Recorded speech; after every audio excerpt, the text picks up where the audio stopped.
నిరుద్యోగ అభ్యర్థులకి ఒక మంచి గుడ్ న్యూస్ అయితే వచ్చింది. మనకి ఒక కొత్త ఏడాది 2024 కి సంబంధించి మొదటి నోటిఫికేషన్ సచివాలయ అసిస్టెంట్ ఉద్యోగాలకి సంబంధించి నోటిఫికేషన్ అనేది రిలీజ్ అయింది. 10+2 లేదా ఇంటర్ పాస్ అయినటువంటి క్యాండిడేట్స్ యొక్క వేకెన్సీస్ కి అప్లై చేసుకోవచ్చు.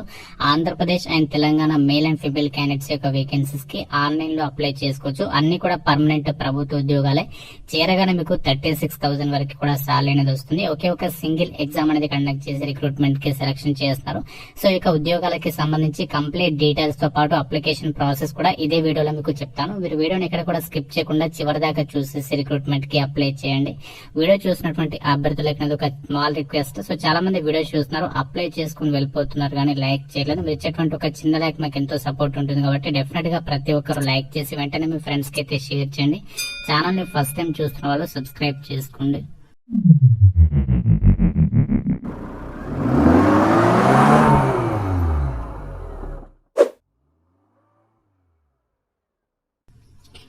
గైస్, ముందుగా రిక్రూట్మెంట్ నోటిఫికేషన్ కి ఎవరు అప్లై చేసుకోవచ్చు అని చెప్పి చూసినట్లయితే ఆల్ ఇండియన్ సిటిజన్స్, మీరు ఏ రాష్ట్రానికి చెందిన వాళ్ళైనా మేల్ అండ్ ఫీమేల్ క్యాండిడేట్స్ యొక్క వేకెన్సీస్ కి ఆన్లైన్ లో అప్లై చేసుకోవచ్చు. ఆల్రెడీ అప్లికేషన్ ప్రాసెస్ స్టార్ట్ అయింది. అప్లై చేసుకోవడానికి లాస్ట్ డేట్ వచ్చేసి 26 జనవరి వరకు కూడా ఆన్లైన్ లో అప్లై చేసుకోవచ్చు.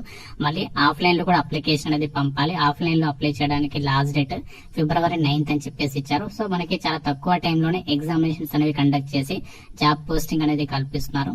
ఒక జాబ్ నోటిఫికేషన్ ద్వారా వీళ్ళు మనకి జూనియర్ సెక్రటేరియట్ అసిస్టెంట్, సచివాలయ అసిస్టెంట్ ఉద్యోగాల్ని రిక్రూట్మెంట్ అయితే చేస్తున్నారు. ఈ యొక్క ఉద్యోగాలకి మీకు చేరగానే లెవెల్ 2 ప్రకారం అన్ని రకాల సెంట్రల్ గవర్నమెంట్ కి సంబంధించి వచ్చేటువంటి అలవెన్సెస్ అన్ని కలుపుకుంటే 36,425 రూపీస్ మనకి స్టార్టింగ్ సాలరీ అనేది వస్తుంది.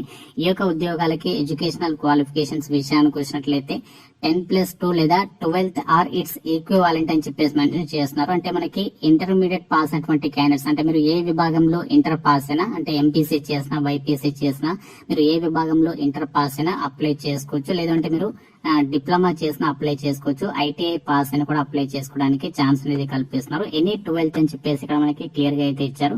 సో దాంతో పాటు మీకు కంప్యూటర్ కి సంబంధించి టైపింగ్ స్కిల్స్ అనేవి ఉండాలి. ఎటువంటి సర్టిఫికేట్ అవసరం లేదు. జస్ట్ కంప్యూటర్ కి సంబంధించి నాలెడ్జ్ తో పాటు టైపింగ్ స్కిల్స్ ఉంటే సరిపోతుంది. మీరు అప్లై చేసేసుకోవచ్చు. ఈ యొక్క సెక్రటేరియట్ అసిస్టెంట్ ఏదైతే సచివాలయ అసిస్టెంట్ పోస్ట్ ఈ యొక్క పోస్ట్ మనకి జనరల్ కేటగిరీలో వేకెన్సీస్ ఉన్నాయి. ఫైనాన్స్ అండ్ అకౌంట్స్ కి సంబంధించి, స్టోర్స్ అండ్ పర్చేసెస్ కి సంబంధించి విభాగాల్లో ఈ యొక్క వేకెన్సీస్ ని వీళ్ళు రిక్రూట్మెంట్ అయితే చేస్తున్నారు. సెలక్షన్ ప్రాసెస్ విషయానికి వచ్చినట్లయితే ఒకే ఒక ఎగ్జామ్ అనేది కండక్ట్ చేసి దాంతో పాటు మీకు కంప్యూటర్ కి సంబంధించి స్కిల్ టెస్ట్ అనేది కండక్ట్ చేసి ఒక వేకెన్సీస్ కి సెలక్షన్ చేస్తున్నారు. ఈ యొక్క రిటర్న్ ఎగ్జామినేషన్ వచ్చేసి OMR లేదంటే కంప్యూటర్ బేస్డ్ విధానంలో ఎగ్జామ్ అనేది కండక్ట్ చేస్తారు. Objective type multiple choice questions అనేవి అడుగుతారు. ఇంగ్లీష్ అండ్ అలాగే హిందీ లాంగ్వేజ్ లో క్వశ్చన్స్ వస్తాయి. తెలుగు లాంగ్వేజ్ లో అయితే ఉండదు. 12th స్టాండర్డ్ లో ఎగ్జామినేషన్ అనేది ఉంటుంది. 200 క్వశ్చన్స్ అడుగుతారు. 2 hours 30 minutes పాటు కూడా టెస్ట్ అనేది ఉంటుంది. ఈ యొక్క ఎగ్జామినేషన్ లో 2 పేపర్స్ అయితే ఉంటాయి. పేపర్ 1 వచ్చేసి 90 minutes కండక్ట్ చేస్తారు. 100 క్వశ్చన్స్ అడుగుతారు. 200 మార్క్స్. ప్రతి కరెక్ట్ ఆన్సర్ కి మీకు 2 మార్క్స్ అనేది కేటాయిస్తారు. ఎటువంటి నెగటివ్ విధానం అయితే లేదు. ఇందులో మనకి general intelligence, quantitative aptitude, reasoning, problem solving, situational judgement అని చెప్పేసి ఈ యొక్క టాపిక్స్ నుంచి క్వశ్చన్స్ అడుగుతారు. పేపర్ 2 వచ్చేసి 1 hour ఉంటుంది. ఇందులో మనకి జనరల్ అవేర్నెస్ నుంచి 50 క్వశ్చన్స్ 150 మార్క్స్, ఇంగ్లీష్ లాంగ్వేజ్ నుంచి కూడా 50 క్వశ్చన్స్ 150 మార్క్స్ అవి ఇవ్వడం మీద జరుగుతుంది. సో ఇందులో ప్రతి కరెక్ట్ ఆన్సర్ కి 3 మార్క్స్ కేటాయిస్తారు. ప్రతి రాంగ్ ఆన్సర్ కి మనకి 1 మార్క్ అనేది డిడక్ట్ చేయడం జరుగుతుంది అని చెప్పేసి ఇక్కడ రిక్రూట్మెంట్ డీటెయిల్స్ లో ఇచ్చారు. ఎవరైతే ఎగ్జామినేషన్ పాస్ అవుతారో వాళ్ళకి కంప్యూటర్ కి సంబంధించి స్కిల్ టెస్ట్ కండక్ట్ చేస్తారు. కంప్యూటర్ కి సంబంధించి స్కిల్ టెస్ట్ అనేది జస్ట్ క్వాలిఫైయింగ్ నేచర్ లో మాత్రమే ఉంటుంది అని చెప్పేసి ఇక్కడ నోటిఫికేషన్ లోనే క్లియర్ గా అయితే ఇవ్వడం అయితే జరిగింది. ఈ జాబ్స్ కి సంబంధించి అప్లికేషన్ ప్రాసెస్ విషయానికి వచ్చినట్లయితే ఆన్లైన్ లో మాత్రమే మనము అప్లై చేయాల్సి ఉంటుంది. అఫీషియల్ వెబ్సైట్ వచ్చేసి https://www.ngra.res.in అనేటువంటి వెబ్సైట్ ని విజిట్ చేసి మనము ఆన్లైన్ లో అప్లై చేసుకోవాలి. అప్లికేషన్ ఫీజు వచ్చేసి SC, ST, PWD, women candidates కి ఎలాంటి ఫీ లేదు. వీళ్ళు ఫ్రీగా అప్లై చేసుకోవచ్చు. మిగతా అభ్యర్థులు మాత్రమే కేవలం 100 రూపీస్ అప్లికేషన్ ఫీ అనేది మీరు ఆన్లైన్ లో పే చేయాల్సి ఉంటుంది.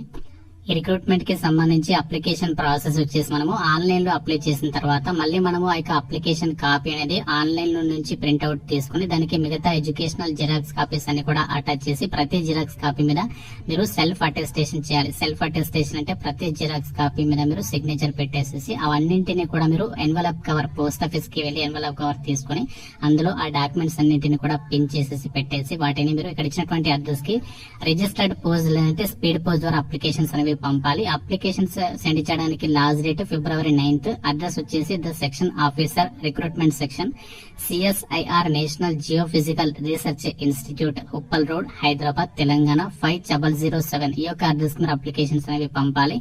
ఎన్వలప్ కవర్ మీద application for the post of అని చెప్పేసి మెన్షన్ చేసి ఏ పోస్ట్ కి అప్లై చేస్తున్నారో ఆ post name, post code, advertisement number ఇదంతా కూడా మీరు ఎన్వలప్ కవర్ మీద రాయాలి. ఇక్కడ మీరు లెఫ్ట్ సైడ్ లో ఫ్రమ్ అడ్రస్, ఇక్కడ రైట్ సైడ్ లో టు అడ్రస్ రాసేసి ఇక్కడ ఇచ్చింది ఏదైతే ఉందో ఇది మనకి ఇక్కడ రాసేసి మీరు పోస్ట్ ఆఫీస్ లో ఇచ్చేస్తే సరిపోతుంది. సో ఇలా మనం రిక్రూట్మెంట్ కి సంబంధించి ఆన్లైన్ లో అప్లై చేసిన తర్వాత ఈ యొక్క ప్రాసెస్ పోస్ట్ ఆఫీస్ కి వెళ్లి కూడా అప్లికేషన్స్ అనేవి పంపాల్సి ఉంటుంది. ఈ రిక్రూట్మెంట్ కి సంబంధించి నేను అప్లై లింక్ అనేది మీకు డిస్క్రిప్షన్ లో ఇచ్చాను. ఆ లింక్ మీద క్లిక్ చేస్తే మీకు ఏ విధంగా అఫీషియల్ పేజ్ అనేది వస్తుంది. మనకి ఇక్కడ ఇక పోస్ట్ కి సంబంధించి డీటెయిల్స్ ఇచ్చారు. ఇక్కడ అప్లై ఆన్లైన్ కి సంబంధించి లింక్ కూడా ఇచ్చారు. సో దీని మీద క్లిక్ చేసినట్లయితే సో ఆన్లైన్ అప్లై చేయడానికి సంబంధించి పేజ్ అనేది ఓపెన్ అవుతుంది. సో ఇందులో మీరు ఏం చేస్తారంటే మీరు ఆ ప్రాసెస్ అంతా కూడా కంప్లీట్ చేసేసి సబ్మిషన్ చేస్తే సరిపోతుంది. ఇక్కడ మనకి ఏ కేటగిరీలో ఎన్ని వేకెన్సీస్ ఉన్నాయని చెప్పేసి ఇచ్చారు. ఇంపార్టెంట్ డేట్స్ కూడా ఇచ్చారు. మీరు ఇక్కడ రైట్ సైడ్ లో చూసినట్లయితే 3 లైన్స్ అయితే కనిపిస్తున్నాయి. సో ఇక్కడ మీరు దీని మీద క్లిక్ చేసిన తర్వాత మనకి ఇక్కడ రిజిస్టర్ అని చెప్పేసి వచ్చింది. సో దీని మీద రిజిస్ట్రేషన్ మీద క్లిక్ చేయాలి. సో రిజిస్టర్ మీద క్లిక్ చేసిన తర్వాత ఇక్కడ మీరు ఫస్ట్ మీ యొక్క ఈమెయిల్ అడ్రస్ అనేది ఎంటర్ చేసి పాస్వర్డ్ ఎంటర్ చేసి మళ్ళీ పాస్వర్డ్ అనేది కన్ఫర్మ్ చేసుకుని సో ఫస్ట్ రిజిస్ట్రేషన్ చేసుకోవాలి. దాని తర్వాత మీరు ఇక్కడ లాగిన్ అని చెప్పేసింది కదా, సో దీని మీద క్లిక్ చేసి లాగిన్ అవ్వాలి. సో లాగిన్ అయిన తర్వాత మీకు అప్లికేషన్ ఫామ్ అనేది వస్తుంది. అందులో మీ డీటెయిల్స్ అనేవి ఫిల్ చేసి సబ్మిషన్ చేస్తే సరిపోతుంది. సో ఇలా మనం రిక్రూట్మెంట్ కి ఆన్లైన్ లో మొబైల్ త్రూ గానే అప్లై చేసుకోవచ్చు. ఈ యొక్క జూనియర్ సెక్రటరియట్ అసిస్టెంట్ కి సంబంధించి ఏజ్ లిమిట్ విషయానికి వచ్చినట్లయితే మినిమం మనకి 18 ఇయర్స్ నుంచి, జనరల్ వాళ్ళైతే 28 ఇయర్స్ వరకు అప్లై చేసుకోవచ్చు. ఓబీసీ వాళ్ళైతే 31 ఇయర్స్ వరకు అప్లై చేసుకోవడానికి ఛాన్స్ ఉంటుంది. ఎస్సీ వాళ్ళైతే 33 ఇయర్స్ వరకు కూడా అప్లై అయితే చేసుకోవచ్చు. వేకెన్సీస్ చూసినట్లయితే మనకి ఇక్కడ జనరల్ కేటగిరీకి సంబంధించి విభాగంలో ఇక్కడ జనరల్ కేటగిరీకి సంబంధించి అన్రిజర్వ్డ్ కేటగిరీలో ఒక వేకెన్సీ ఉంది. ఓబీసీ కేటగిరీలో ఒకటి, ఈడబ్ల్యూఎస్ కేటగిరీకి ఒక వేకెన్సీ కేటాయించారు. అంతేకాకుండా ఫైనాన్స్ అండ్ అకౌంట్స్ కి సంబంధించి కూడా జనరల్ కేటగిరీలో, ఓబీసీ, ఎస్సీ కేటగిరీలో విభాగాల్లో వేకెన్సీస్ కేటాయించారు.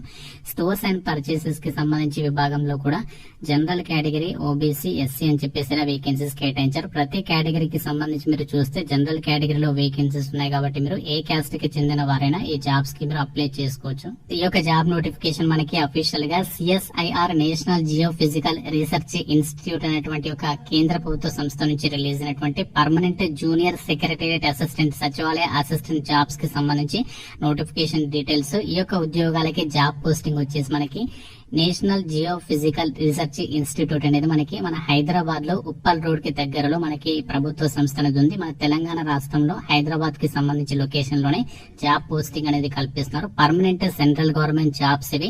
ఆల్ ఇండియన్ సిటిజన్స్ అందరూ తెలుగువారు అండ్ అలాగే ఆల్ ఇండియన్ సిటిజన్స్ అందరూ కూడా ఈ జాబ్స్ కి సంబంధించి అప్లై చేసుకోవచ్చు. మనకి హైదరాబాద్ లోనే ఎగ్జామ్స్ కండక్ట్ చేస్తారు. జాబ్ పోస్టింగ్ కూడా మనకి హైదరాబాద్ లోనే ఉంటుంది.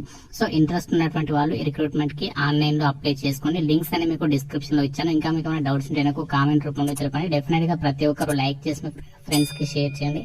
ఛానల్ ని సబ్స్క్రైబ్ చేసుకోండి. Thank you friends. Have a nice day.